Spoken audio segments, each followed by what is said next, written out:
বিসমিল্লাহির রহমানির রহিম। আসসালামু আলাইকুম। আশা করি সবাই ভালো আছেন। তো আমার ইউরোপ ইনফো এর ধারাবাহিকতায় আজকে আমি দ্বিতীয় ভিডিও তৈরি করছি আমার হাঙ্গেরিতে আসার ব্যাপারে।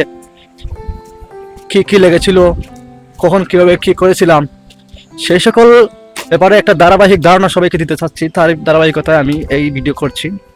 তো আশা করি সবাই আমার পাশে থাকবেন ইনশাল্লাহ। তো আমি হাঙ্গেরিতে আসার আগে যখন আমি প্রথম IELTS দেই 2023 ডিসেম্বরে, তো IELTS দেওয়ার পরে আমি এখানে প্রায় 1 মাস গ্যাপ ছিল আমার, আমি তো অ্যাপ্লিকেশন করে নাই। তো আমি ফেব্রুয়ারির শেষের দিকে আমি হাঙ্গেরিতে ইউনিভার্সিটি অফ ফেনোনিয়া, এটা হচ্ছে নাজিখানিস্তা ক্যাম্পাস, হাঙ্গেরির একটা হচ্ছে, এটা হচ্ছে Croatia border side actually. So আমি ওই ক্যাম্পাসে নাজিখানিস্তা ক্যাম্পাসে অ্যাপ্লাই করেছিলাম। আর ফেব্রুয়ারিতে অ্যাপ্লাই করার পরে আমার ওটা হচ্ছে সেপ্টেম্বর ইন্টার থাকা, আমি অনেকদিন পরে ইয়ে করেছি আর কি। হাঙ্গেরির তো সিস্টেম হচ্ছে, এবার নিয়ম হচ্ছে এটা আপনার ইয়ে করে, ওরা আপনাকে অ্যাপ্লিকেশন করার পরে হচ্ছে ইয়ে নেয়, ইউনিভার্সিটি থেকে একটা ইন্টারভিউ নেয়। তো আমার ইউনিভার্সিটি ইন্টারভিউ নিয়েছিল জুলাইয়ের শেষের দিকে।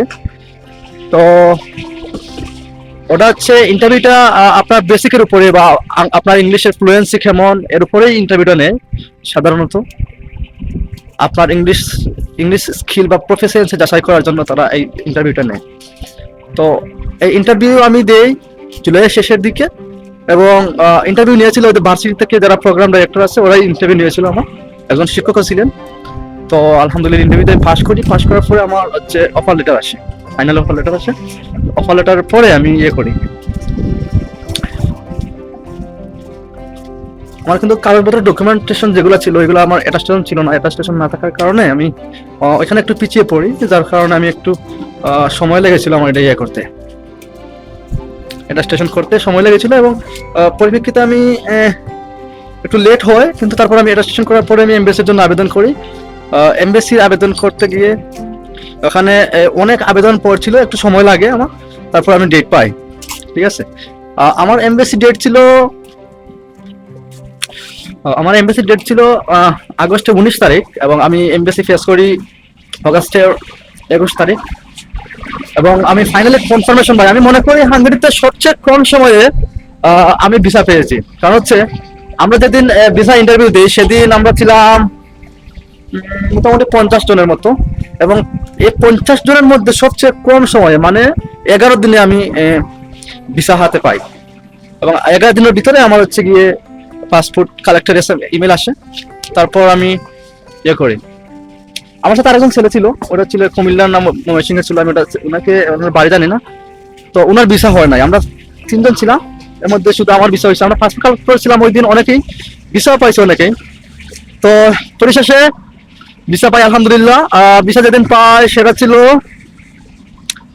সেপ্টেম্বরের 5 তারিখ, মেবি 3 তারিখ ইমেল পাই, 5 তারিখে পাসপোর্ট কালেক্ট করি আর কি। তো তারপর ভিসা পাওয়ার পরে আলহামদুলিল্লাহ এখন আমি চলে আসলাম।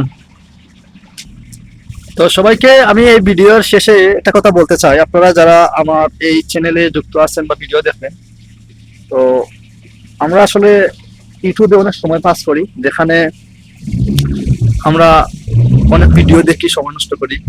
একটা জিনিস হয় কি, যদি আপনি একটা সাবস্ক্রাইব বা একটা লাইক করে দেন একটা চ্যানেলে, সেটা হবে আপনার আমার জন্য অনেক ভালো, মনে করেন একটা ইউটিউবারের জন্য অনেক ভালো। তো আমি এতটুকু সবাইকে রিকোয়েস্ট করবো, যাতে আপনারা যারা ইউটিউবে আমার ভিডিও দেখবেন বা এই ধারাবাহিকতায় আপনি আমার পাশে থাকবেন, সাবস্ক্রাইব করে পাশে থাকবেন, বন্ধু বান্ধব যারা আছে সবাইকে একটু জানিয়ে দিবেন, যাতে আমাদের এই চ্যানেল থেকে একটু ইনফরমেশন পাওয়া যায়। ভালো থাকবেন সবাই আমার জন্য দোয়া করবেন, আমিও সবার জন্য দোয়া করবেন ইনশাআল্লাহ। আল্লাহ হাফিজ, আসসালামু আলাইকুম।